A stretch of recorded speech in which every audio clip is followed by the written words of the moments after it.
Sometimes advice isn't just bad, it's delusional. That's what Jean Twenge writes in her new book, Generations: The Real Differences Between Gen Z, Millennials, Gen X, Boomers, and Silence, and What They Mean for America's Future. She makes this comment about advice about the most optimistic and self-confident generation in history.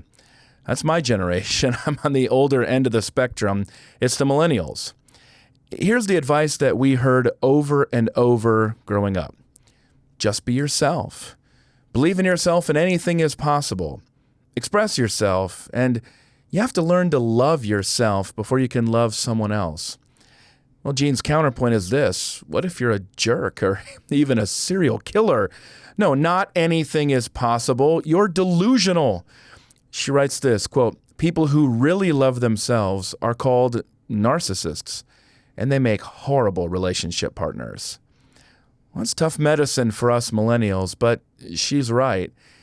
I felt understood in her book, and it helped me to understand other generations, both older and younger, because in many ways we have less in common with each other than ever before.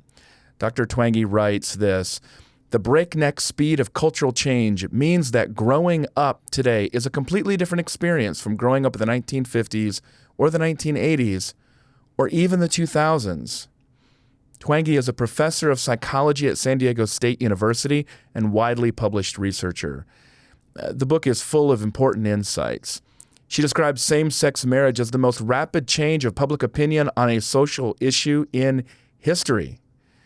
And not coincidentally, she writes that, she says that all signs point to further retreat from religion. And in place of religion, we get politics. And she warns this: world history suggests that transferring religious beliefs into politics will not end well." I had to agree with her with her sense that optimism has been lost in the United States since the Great Recession, and that our society, built on abstract ideas, depends on trust and truth that we don't often enjoy today. Generations is a bracing book and an important one, whether you're a parent or pastor or politician or just want to learn more about yourself and your neighbors. And I look forward to talking about it with her now. Dr. Twenge, thank you for joining me on Gospel Bound. Thanks so much for having me on. Right away, you make a big claim. You write this: "When you are born has a larger effect on your personality and attitudes than the family who raised you does." Now, I know, Jean, that for many of my listeners, that's scary. They work hard to be good parents and instill certain values and encourage certain beliefs. So would you suggest they're just wasting their time? Not exactly. So I'm a parent myself. I have 3 kids. And, this statement recognizes 2 things.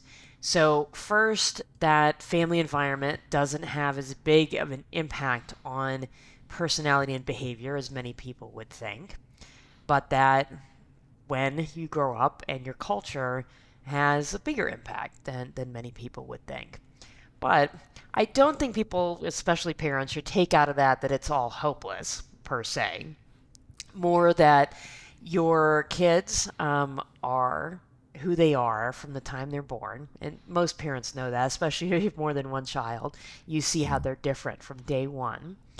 And your job is to try to shepherd them through our current cultural moment with all of its challenges and have them come out on the other side as a productive adult. I once heard someone say, when you're a parent, you're not raising children, you're raising adults. And I thought that was so insightful and such a great way to think about it. Well, tell me more what you mean by that. What difference does that make? Well, I think it makes a difference because in modern parenting, the message is often you want your child to be happy at every moment, and that's the goal. But that's not the goal, because what makes them happy in the short term is often not what they need for the long term. So our job isn't really to make our kids happy, it's to help them become productive adults. And sure, if they can be happy along the way, that's great. But those 2 are sometimes going to be in conflict, and we have to think long term in those circumstances. It makes me think. There was a conversation I had recently with a fellow parent. We have third graders. We were noticing that in our public school, there was a significant increase in emphasis on character formation. This is a pretty conservative community overall, but we were still kind of taken aback by that emphasis on character, on behavior, how you treat one another. And she asked the teachers, what that was about, and they said, well, about 7 years ago or so, we started to see really dramatic changes for the worse in terms of behavior for kids. I couldn't really. You're the person to ask this question to. My initial thought was maybe it's the millennials kids that are finally hitting school. Have you heard that anywhere else? Is that local, or would you attribute it to anything else? Yeah, well, as you know from reading the book, I like to, when I can, rely on really solid national data. Right. And I don't know of any solid national data, I'd say, for elementary school students anyway, on those types of factors. But certainly we do know that kids in that age group are spending a lot more time inside and on devices and less time outside and less time being independent than they were a generation or two ago. So when they get to school and then they have to figure out how to behave, they just don't have as much experience with those types of situations, and that may be part of the problem. Yeah, it just seems that millennial parents have an expectation of child direction a lot more than some previous generations, at least in what I pick up on talking with them. Now, a lot of the aspects you talk about with generations depend primarily on technology. And you write this, technological change isn't just about stuff. It's about how we live, which influences how we think, feel, and behave. Now, I've been reading your work for a long time, and you've deeply shaped my own thinking and teaching on this point. But I have also learned that sometimes people disagree strongly. They always want to push back and say, it's not technology, it's ideas. This goes back centuries. Or they say, it's all about money. That's the only thing that really motivates people. So why do you choose to attribute so much to technology? Well, the traditional theory of generational differences is about events. That each generation is shaped by wars, pandemics, terrorist attacks, economic cycles, and that's what makes them who they are. But that doesn't capture why it's so different to live now than it was to live 200 years ago, or 100 years ago, or 50 years ago, or even 20 years ago. Technology is really at the root of that. So technology has direct effects. So things like social media and smartphones and labor-saving devices and airplanes and air conditioning and better medical care. But then it also has these downstream effects because it does affect values. So technology makes it possible for cultures to be more individualistic, more focused on the self and less on social rules, more valuing of equality, more putting the self first. It also slows down the life cycle. Better medical care, you get longer lifespans. That's one of the reasons kids are less independent. It's why teens in high school are less likely to get their driver's license or have a paid job or drink alcohol or go out on dates compared to previous generations. It's why young adults marry later and have kids later and settle into careers later. It's also why 60 is the new 50, and middle-aged people look and feel younger than their parents or grandparents did. So the whole life cycle has slowed down, and at the root of that is technology. So I wouldn't make the claim that all cultural change or all generational change comes from technology, but a remarkable amount of it can be traced back there in one way or another. And correct me if I'm wrong, you're often in these arguments where somebody will be asking about a lot of the changes with mental illness, and they'll suggest anything from September 11th, 2001, to the Great Recession, to the political upheavals, to the pandemic. And you're saying those can all have an effect, but technology is the real distinguishing characteristic here, or has more of an effect. Would that be an accurate summation? It would, particularly for teens and young adults. When we look at the mental health statistics for those groups, the pattern is really clear and really consistent and really, really concerning. So what you see, say if you trace it in like let's just take, the last 20 years or so, is that rates of depression and anxiety and self-harm and suicide were either stable or actually going down between, say, the early 2000s and about 2011 or 2012. Then at that point, they suddenly start to go up with, for example, teen clinical level depression doubled between 2011 and 2019. I chose 2019 as that endpoint on purpose to show it happened before the pandemic Before the hit. pandemic, yeah. Yeah. Because there's been a lot of attention, to the adolescent mental health crisis recently, but it's often in the same breath, people saying, oh, it's because of the pandemic. It started a good 8 years before the pandemic. So if you trace it over that whole time, the Great Recession barely budges mental health. It doesn't budget at all for teens. And for adults, there's just like a little bit of an uptick in poor mental health, and that's it. You don't see it for September 11th either when you take the data that goes back further. It barely budges it. The pandemic, yes, depression continued to increase for teens during that time, but then it increased at about the same rate that it had been increasing since 2012. So why 2012? That happens to be the first year the majority of Americans owned a smartphone. It's also around the same time that social media changed, that it became something not just, let's say, about half of teens are doing every day, something that's kind of optional, to something 75 or 80% of teens were doing every day. So it became almost mandatory. It's also about the time Facebook bought Instagram. Social media became much more visual. Yeah. Well, we'll come back to some of these topics. You alluded to this earlier, and I think it's essentially what you see throughout the entire book is a chicken and egg dynamic between technology and individualism. Did technology give us individualism, or did individualism give us technology? It seems like you come again and again back to the interplay between these two. How are we supposed to think about that? Yeah, I mean, I think for the most part, it's technology driving individualism. That technology makes it possible for people to live alone and be more independent. It gives people more leisure time to be able to focus on themselves. It creates circumstances where we can value equality more. Say for gender roles is a great example, because a more service-based white-collar economy tends to favor, if anything, the skills that women are usually good at, as opposed to, say, physical strength. Right. And now that we have lots of machinery to do those types of jobs, is not quite as necessary.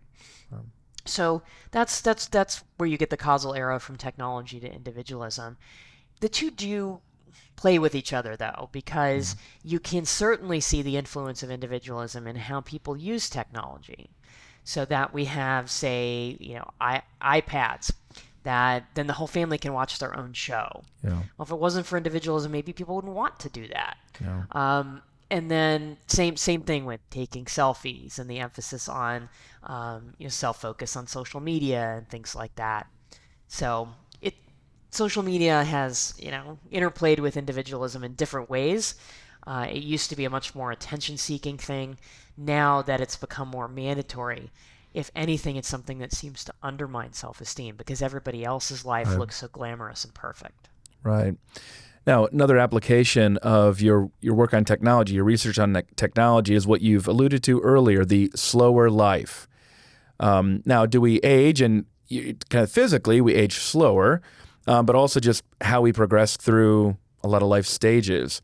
So do we age more slowly through those stages, especially marriage and childbearing, because of technology or because of individualism? It's definitely some of both. So technology is at the core because that leads to longer life expectancy. It also is the reason why education takes longer to finish. So we were talking about millennials earlier. Millennials are the generation that set records in terms of college education. More millennials have gotten a college degree than any previous generation. And that's because it's more necessary to succeed in the economy today, which is more sophisticated and requires that higher level of education. For many jobs, certainly not all. And individualism absolutely plays into it as well. That people are just more likely in an individualistic society to have the thought, well, I want to enjoy being young, and I want to wait to get married until I'm a little older, and I want to wait to have kids, until I'm more settled down. I want to take that time to enjoy my independence. That's a more individualistic way of thinking. And I always want to be clear with these things. When I talk about individualism or collectivism for that matter, um, I'm not making a value judgment. Yeah. Each cultural system has its advantages and disadvantages. There's trade-offs involved in both. Neither one of them is all bad or all good. Yeah. Well, Brad Wilcox is a sociologist that I read quite a bit, and he talks about a lot of these same phenomena. And one of the things he observes, and I'm sure he'll expand on in his forthcoming book on marriage, is that you might be able to see some social or even economic effects from fewer children and delayed marriage. And a society might decide we want to incentivize childbirth and marriage for social reasons. But what he's found is that it's not really the incentives necessarily. It's simply the lifestyle. People have chosen that they do not want children. It's not because they can't afford it necessarily. And you touch on that with millennials being the richest generation of all time at their stage Contrary in life. to popular belief. And yes, corrected for inflation. I always have to throw that in because people always assume, oh, you didn't correct for inflation. Yep, it corrects for inflation. That was one of the things that stood out to me. And I bought a house. Again, I'm an older millennial, and I bought a house right out of college. It was pretty rare. So I was on both ends of what you talked about. I was like a Gen Xer losing all of that money in my first house, but then I was a millennial who got it back because I bought again afterward after the Great Recession. So that was a really interesting observation. Could you expand a little bit more on different, sometimes you see really clear continuities across the generations or sort of a trend down or a trend up. Sometimes you see these sharp shifts, and there appears to be one between Gen X and millennials, specifically related to safety and the slow life. You write that millennials are the first generation in American history in which the majority of 25 to 39-year-olds are not married. And of course, no surprise, there is the fewest children of any generation in American history then as well. What changed between Gen X and millennials?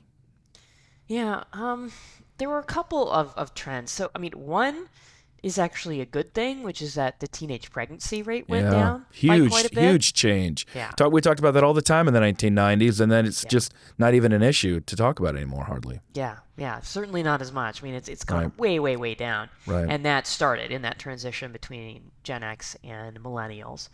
I think that's part of it. But there's also some other reasons, like individualism. And that started with boomers and built into Gen X and then grew with millennials. But yeah, that idea that, to have kids, that's going to mean a lot of sacrifice. Right. And that's just not something that I want to do. And I think that certainly plays, a role in that trend, for sure. Now, you observe that technology since the mid-20th century has broken the generational cycle. What do you mean? What's the generational cycle there?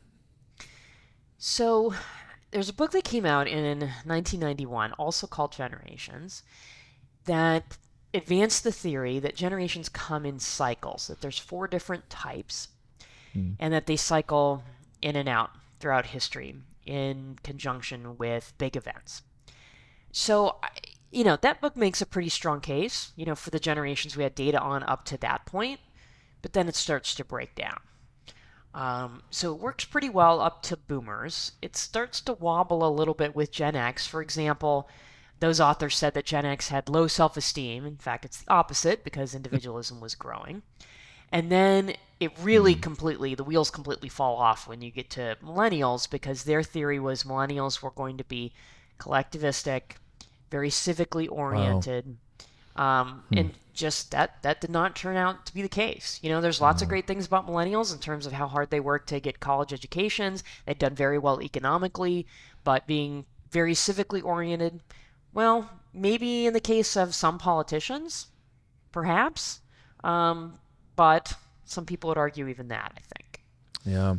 Well, when I was apathy was sort of the name of the game in the college scene, late 1990s, early 2000s. And then the thought was, oh, you're going to see a whole lot more activism. It just doesn't appear that that was the case. You have seen significant shifts and complaints, and of course then you have this huge spike in 2020. Of course, that's not really based on the colleges because and young adults because of the pandemic and the way that that's happened. Gen Z by then too. Yeah, exactly. There. So yeah, you didn't really see that expected kind of backlash there or cycle.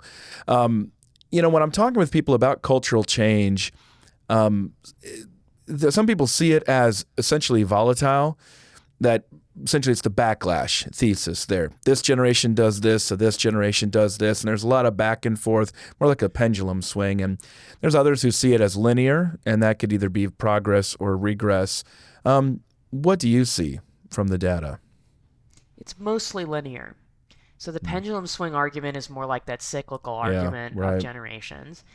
And for the most part, no, technology continues to become more convenient and advanced. Individualism continues to grow. It has kind of different flavors in each generation, but it's continued to progress. The life strategy, slow life, has continued to slow down. So that's a pretty linear movement. You do get cycles in terms of mental health. That's where there's some of that, but that's not necessarily something people want or decide is going to happen. Yeah. So that's not a conscious thing of I'm going to rebel against this generation. That's just a product of the way technology has basically made things better or worse. And that does seem to cycle in and out. That, for example, for a lot of millennials, doing, say, instant messaging or, MySpace, you remember that. Oh, yeah. It was a way to connect, but it wasn't mandatory. It wasn't something everybody was doing. It wasn't something that took hours and hours and hours out of the day. It didn't interfere when teens were with each other face to face. And then for Gen Z, all of that changed. It became mandatory. It became something that took up hours. It was, that smartphones were something that even when you work together with your friends in person, that sometimes people were still taking out the phone, and they were just spending a lot less time with each other face to face than millennials did at the same age. Yeah. Well, speaking of mental health, I presume you've noticed the same thing I have, that sort of the mainstream media spigot has been thrown wide open of pushback on a lot of the therapeutic changes in the last maybe even just half generation in some ways. Have you noticed the same thing, or if so, any theories on why that's the case?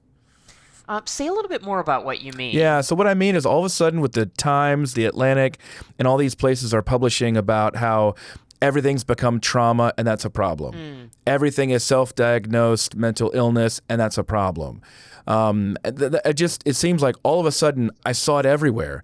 The questioning of the therapeutic capture of all of life and the seeming search for everybody to identify their underlying traumas, and that's what I'm talking about. I don't know if you've seen the same thing. But if you haven't, that's fine.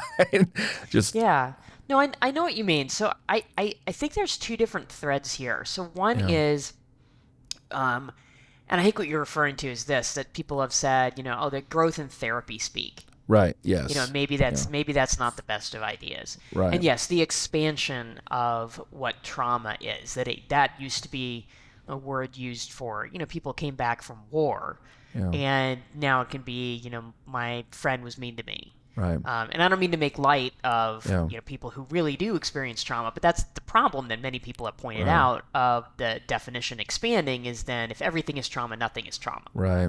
People have said that. So there is that, and so there's the pushback against that. However, some of that pushback says actually the way we're doing this is contrary to therapy. Yeah. So coddling in Yeah. the American mind is a great Yeah. example of that. Exactly. That Yeah. says, actually when you do therapy, cognitive behavioral therapy says challenge those negative Right. beliefs that you have. Mm-hmm. Don't go looking for trauma. Don't go looking for the negative. In fact, you should do the opposite of not assuming that someone is insulting you. Instead, realizing there might be other reasons of not being negative, of not taking that us versus them, Right. point of view. So, that's certainly out there as well, that Yep. if we actually were following the most effective Right. therapy of Yeah. CBT, then we would Yeah. not be focusing on all that as Yeah. much. Oh, exactly. That's. I was recently doing a podcast where this topic came up, and that was the exact point that I made. I've also read a lot from your frequent collaborator, Jonathan Haidt, on that Yes. topic, especially. Gene, your chapter on Gen X contains a fascinating insight. You describe the treadmill of middle class prosperity. Expectations increase and satisfaction decreases. And you write this, in contrast, most people can find meaning in their lives by helping others. Intrinsic goals are not just more meaningful, but are also more attainable, probably why they are linked to greater happiness. Have you seen that trend toward extrinsic goals of wealth especially, has that continued with the younger generations after Gen X, or have they gone back to more intrinsic goals? Yeah, it has continued. So, for example, there's a survey of entering college students that asks about important life goals. And one of them is the importance of being, quote, very well off financially. So there's data on that going back to the late 1960s when it was the boomers who were college students. And so the late boomers, the importance of that starts to increase. So, back in the late 60s, maybe 45 or so percent said that was important. Then it starts to grow. It grows the most, in the 70s through the 80s. But then it keeps inching up year after year. And the most recent data we have from a couple of years ago was it reached an all-time high. I think it was at 83% said that was important. So it's continued to inch higher. So definitely a growth in that focus on extrinsic goals. So things like money, fame, and image. So there's some disadvantages to that approach. There is an advantage, though, in that Gen Z, for example, is very practical. And focusing on end goals can be a very practical, way to go. The downside is if you're just focused on extrinsic goals and you don't have the intrinsic of the inherent joy of doing something or building relationships, it's a sad way to live. It's like showing up to a job where you're just doing it to get a paycheck, going to school just to get the degree or the grade. It's kind of meaningless. And I think that's something a lot of young people are struggling with. I was hoping you'd give a different answer, that had changed. I didn't think so. You probably saw the same survey I did a couple months ago that showed that trust over time in family, or interest and trust in family, government, religion, and everything was just in really almost collapse. Yeah. But the one thing that was up was want to make more money. And I thought, that's not going to end well. That is going to be a real struggle. Now let's turn it specifically here toward religion.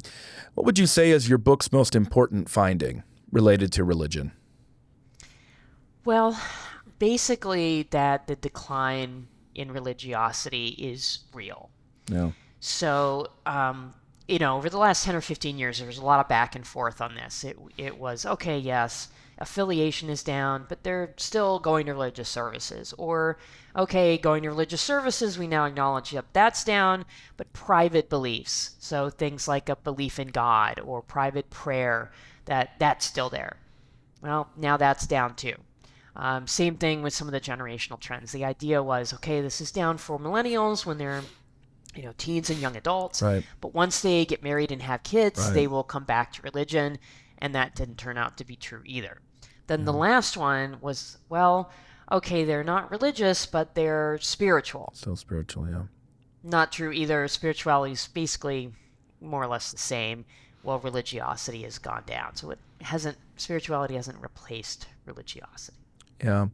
It was interesting. You you joke about how millennials are faulted for killing everything.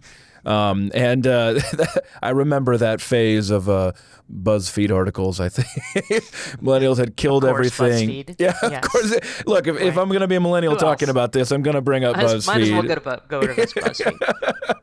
But you point out, if you're going to add to that list, it would appear that it was the millennials who killed religion in the 2000s. And if I remember correctly, you cite specifically the focus on the self and the personal journey, and then specifically, especially the role that individualism played in widespread acceptance of gay rights.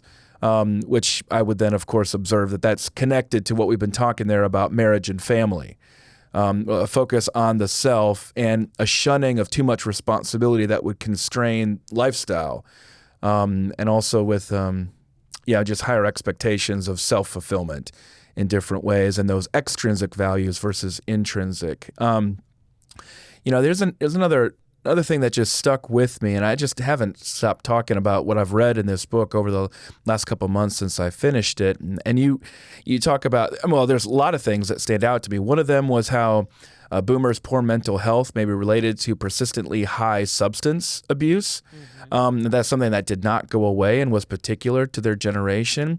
I mentioned earlier millennials as the richest generation because of education and buying homes after the Great Recession. The millennials, we mentioned this as well earlier, make more money but feel less wealthy because they have high expectations driven in part by social media. And this really stood out to me because they spend so much on childcare, so that both parents can work. And of course, related to that, then the cost of childcare has skyrocketed because of the demand. So it eats up more percentage. It's not just of your income as well. But I have to say, we've kind of waited all the way 30 minutes into this interview for me to ask about, it has to be the standout finding, I think, of your book. It's about Gen Z, born to 1995 to 2012, and their attitudes towards sex and gender. More than half believe that there are more than two genders.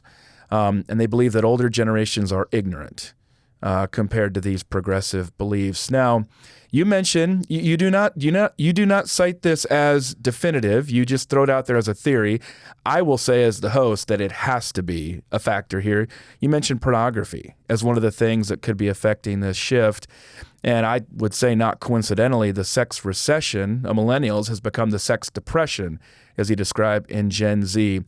And also, I'll just ask in general, was this kind of views on Gen Z and sex and gender, was that also kind of the most surprising or significant finding of your book, or is that something you entirely expected going into the writing of this book?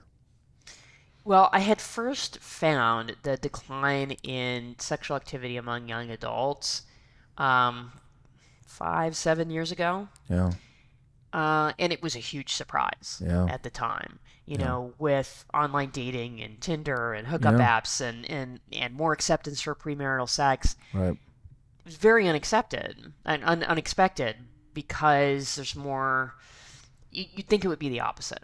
So it was kind of shocking when that showed up. In the national data sets, that for young adults in particular, fewer of them were having sex, and I would not necessarily have predicted that. Yeah. Some of it is because people get married later. Yeah. So there's a good segment of if they'd gotten married young, then they probably wouldn't be in that category of not being sexually active. Right. But the average age of marriage is now about 28. So that's part of what's going on there. But it was very surprising. Yeah. Well, it's surprising in part because the media narratives don't match, and sort of the fictional and film, those narratives don't match the reality. The realities are that the people who are having sex are the people who are unattached, and those are the people who are fulfilled. But the surveys just show the opposite. The people having sex and more fulfilled in life are the people who are married and committed.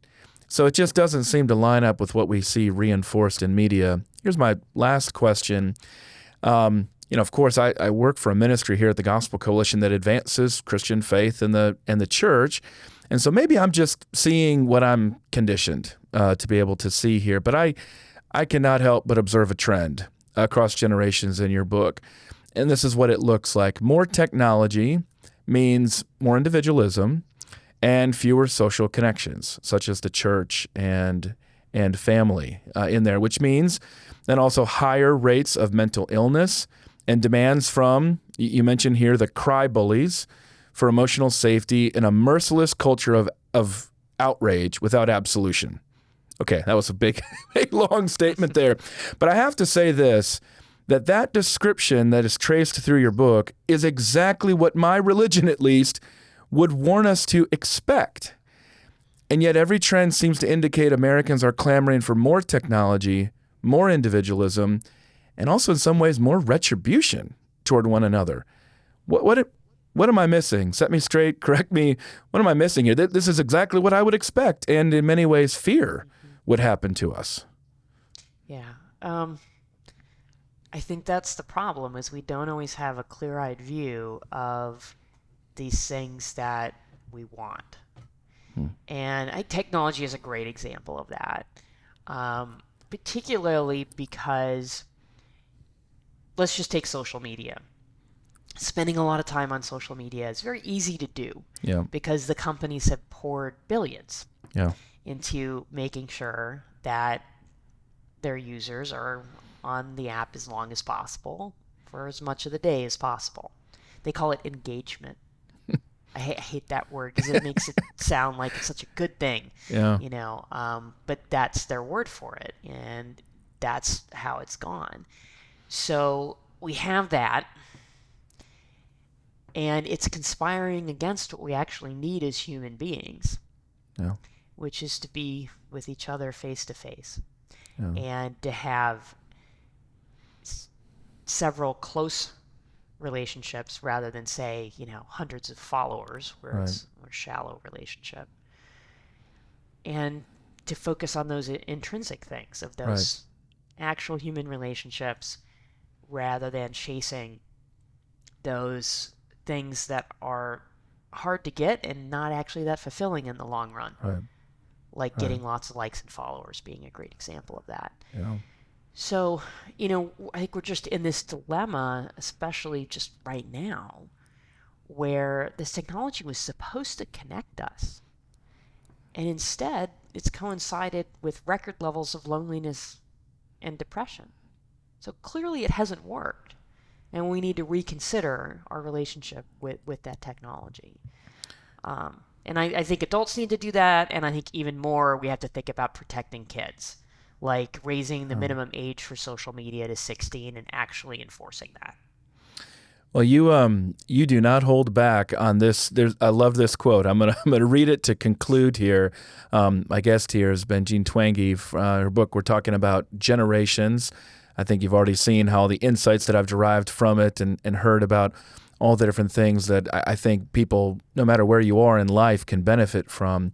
But this quote stood out about technology. You say, "It has isolated us from each other, sowed political division, fueled income inequality, spread pervasive pessimism, widened generation gaps, stolen our attention, and is the primary culprit for a mental health crisis among teens and young adults." So what I'm thinking, Jean, is put down that smartphone, talk to your neighbor, at least after they've listened to this or watched this interview. Does that sound right?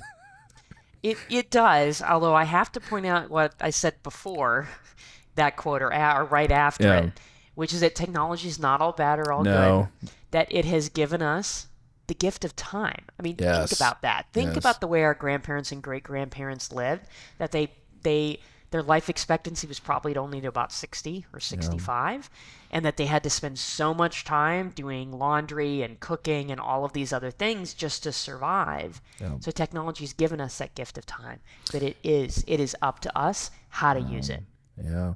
Hey man, one of the things that I run into a lot is that I think it's part of the American spirit to think that technology can overcome all of our challenges, and there's a built-in bias toward technology, toward that, as seeing that as progress. And so, I want to make sure people don't walk away from this thinking that I've misrepresented you there, because you're just trying to help us see the potential downsides and some of how that's played out. We seem to assume the positives.